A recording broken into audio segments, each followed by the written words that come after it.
चमक उठा जो सितारा तेरे मुक़द्दर का, जिससे तुझको उठा कर हजाज में लाया। हुई उसी से तेरे गमकदे की आबादी, तेरे ग़ुलामी के सदक़े हज़ार आज़ादी। वो आस्तान न छुटा तुझसे एक दम के लिए, किसी के शौक़ में तूने मज़े सितम के लिए। जफ़ा जो इश्क में होती है वो जफ़ा ही नहीं, सितम ना हो तो मोहब्बत में कुछ मज़ा ही नहीं। वो ग़ुलाम इब्न ग़ुलाम थे, मगर इस्लाम ने उन्हें दुनिया पर हुकूमत करने वालों का सरदार बना दिया। ग़ुलामी से सरदारी तक का सफ़र करने वाला ये शख्स कौन था? जो कि ग़ुलाम था, ग़ुलाम का बेटा था, लेकिन बड़े बड़े सरदार उसके हाथ चूमते थे।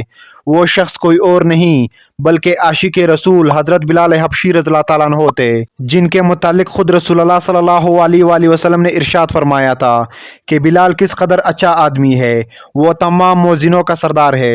हज़रत बिलाल का पूरा नाम बिलाल इब्न रबी अल हबशी था।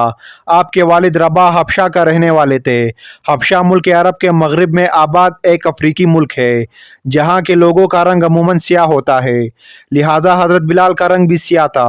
ज़मानाए जाहिलियत में ही हज़रत बिलाल के वालिदैन मक्का में आकर यहीं बस गए थे। हज़रत बिलाल के वालिदैन हबशा के ग़ुलामों में से थे, लिहाजा हज़रत बिलाल पैदाइशी तौर पर मक्का के एक कबीला बनी जमा के ग़ुलाम थे। हज़रत बिलाल उमैया इब्न खलफ के ग़ुलाम थे और बकरियाँ चराते थे। हस्ब मामूल जब एक दिन बकरियाँ चरा रहे थे तो एक आवाज़ आई, ए चरवाहे, क्या तुम्हारे पास दूध है? ये आवाज़ देने वाले हज़रत मोहम्मद सल्लल्लाहु अलैहि वसल्लम थे, जो अपने सफ़र के रफ़ीक हज़रत अबू बकर सदीक़ रज़ियल्लाहु ताला अन्हु के साथ गार हिरा में मौजूद थे। हज़रत बिलाल ने आवाज़ सुनी तो करीब चले आए और अर्ज़ किया, जनाब, मेरी बकरियों में कोई बकरी भी दूध देने वाली नहीं, इसलिए माज़रत चाहता हूँ कि आपकी तमन्ना पूरी ना कर सकूँगा। रसूलुल्लाह सल्लल्लाहु अलैहि वसल्लम ने फरमाया, अगर इजाज़त हो तो सामने वाली बकरी को देख लिया जाए, हो सकता है इससे दूध मिल जाए। हज़रत बिलाल ने अर्ज़ की, मुझे कोई एतराज़ नहीं, आप देख लीजिए। हजूर सल्लल्लाहु अलैहि वसल्लम ने इरशाद फरमाया, इजाज़त देना तेरा काम और बकरी के तनों में दूध भर देना अल्लाह का काम।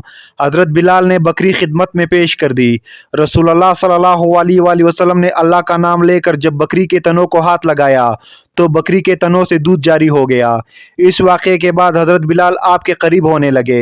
एक दिन रसूलुल्लाह ने हज़रत बिलाल से फरमाया, ए बिलाल, मैं अल्लाह का रसूल हूँ और अल्लाह एक है, उसका कोई शरीक नहीं, इस बारे में तुम्हारा क्या ख्याल है? हज़रत बिलाल, जो पहले ही अपना दिल नबी सल्लल्लाहु अलैहि वसल्लम को दे चुके थे, फ़ौरन कह उठे, ला इलाहा इल्लल्लाह मुहम्मदुर रसूलुल्लाह। बस उसी दिन से हज़रत बिलाल हजूर के मोहब्बत के ऐसे असीर हुए कि आखिरी सांस तक ये ताल्लुक़ कायम रहा। हज़रत बिलाल वो पहले ग़ुलाम शख्स थे जिन्होंने मक्का में इस्लाम ज़ाहिर किया था। इस्लाम लाने की वजह से उन्हें सख्त अज़ियतें बर्दाश्त करनी पड़ी। हज़रत बिलाल चूँकि उमैया इब्न खलफ के ग़ुलाम थे, जो सख्त मुशरिक और दुश्मन इस्लाम थे, जब उसे मालूम हुआ कि बिलाल ने इस्लाम कबूल कर लिया है तो वो आतिश इंतकाम से भड़क उठा।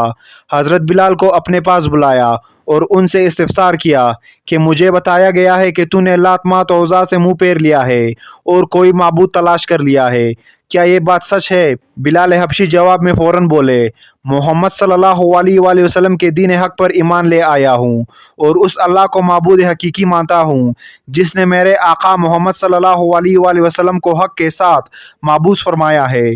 उमैया इब्न खलफ ने हज़रत बिलाल का ये बेबाकाना जवाब सुना तो सर से पाँव तक बदन में आग सी लग गई।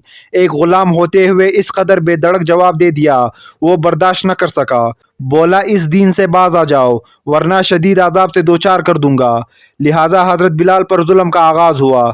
तशद्दुद, अज़ियत, मार पीट, भूख प्यास, जुल्म बढ़ता रहा और हज़रत बिलाल अपनी ज़ुबान से ओहद ओहद पुकारते।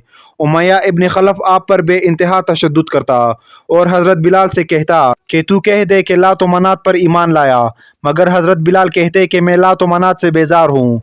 तशद्दुद बढ़ता जा रहा था। बिलाल हबशी जुल्म व सितम और तशद्दुद बर्दाश्त करते करते बेहोश हो जाते। कुछ देर के बाद जब होश संभलती तो ज़ुबान से ओहद ओहद के नारे बुलंद होते। अरब की सरजमीन जो अपनी गर्मी की वजह से मशहूर थी उमैया बिन खलफ हजरत बिलाल को इस तपती हुई गर्मी में जमीन पर लेटाता और आपके सीने पर भारी पत्थर रखता, आपको दुखते हुए अंगारों पर लेटा देता। आपकी बदन की चर्बी पिघल पिघल कर अंगारे बुझा दिया करती थी, मगर आपकी जुबान मुबारक से ओहद ओहद के सिवा कुछ ना निकलता था। उमैया आपको कहता, अब भी तू मोहम्मद के खुदा से बाज आ जा। लेकिन इस्लाम और हजूर की मोहब्बत उनके सीने से दुनिया की कोई भी सख्त से सख्त सज़ा ख़त्म नहीं कर सकती थी। आपके सीने में इश्क रसूल की हकीकी चिराग रोशन थी। उमैया ने तेश में आकर उनके गले में रस्सी डाल दी और उन्हें मक्का के शरीर लड़कों के हवाले कर दिया। वो बदबख्त लड़के आपको मक्का के वादी में घसीटते फिरते थे और तपती हुई अंगारा रेत पर उल्टे मुंह डाल देते थे और आप पर पत्थरों का ढेर लगा देते थे। यह जुल्म व सितम का सिलसिला काफ़ी अरसा यूं ही चलता रहा। हज़रत अबू बकर सदीक रोज़ ये तमाशा देखते और अफसोस करते।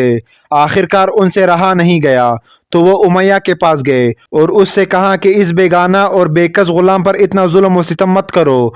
अगर वो एक खुदा की इबादत करता है तो इसमें तुम्हारा क्या नुकसान है, और अगर तुम उसके साथ एहसान करोगे तो वो एहसान आखिरत में तुम्हारे काम आएगा। उमैया ने हकारत से कहा कि मैं तुम्हारे ख्याली योम आखिरत का कायल नहीं, जो मेरे जी में आएगा मैं वही करूँगा।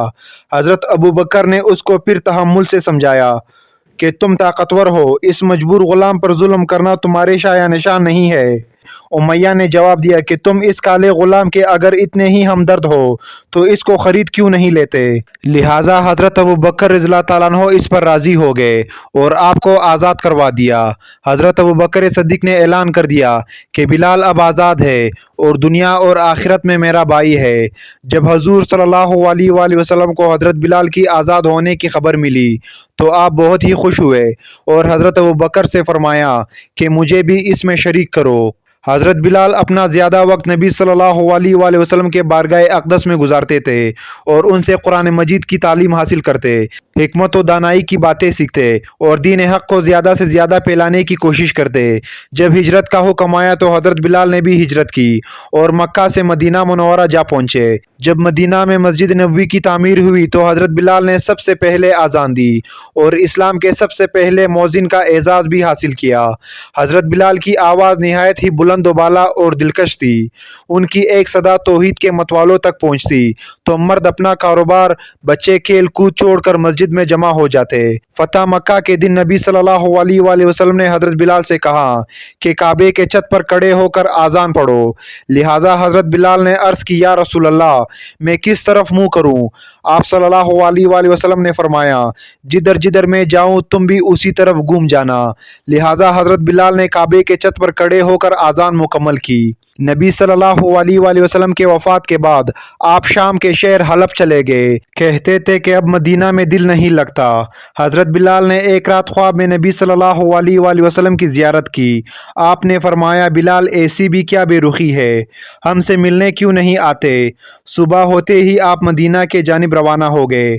जैसे ही हज़रत बिलाल की ऊँटनी मदीना में दाखिल हुई, शहर भर में शोर मच गया कि मौज़िन रसूल आ गए। आप सीधे कब्र रसूल पर गए, लिपट कर ज़ार कतार रोने लगे और कहने लगे, या रसूल अल्लाह, मैं हाजिर हूँ। नमाज का वक्त हुआ तो सहाबा ने इसरार किया कि आप आज़ान दे तो आपने मना कर दिया। आखिरकार इमाम हसन और हुसैन के इसरार पर राज़ी हुए और आज़ान शुरू की। हज़रत बिलाल ने अल्लाहु अकबर कहा तो मदीना शरीफ में कहराम मच गया। लोग गलियों से रोते हुए मस्जिद नबवी के जानिब चलने लगे। जब अशहदु अन्ना मोहम्मद रसूल अल्लाह कहा तो मिंबर रसूल की जानिब निगाह की। मिंबर रसूल को खाली देखा तो गश का कर गिर गए। ये हज़रत बिलाल की ज़िंदगी की आखिरी आज़ान थी।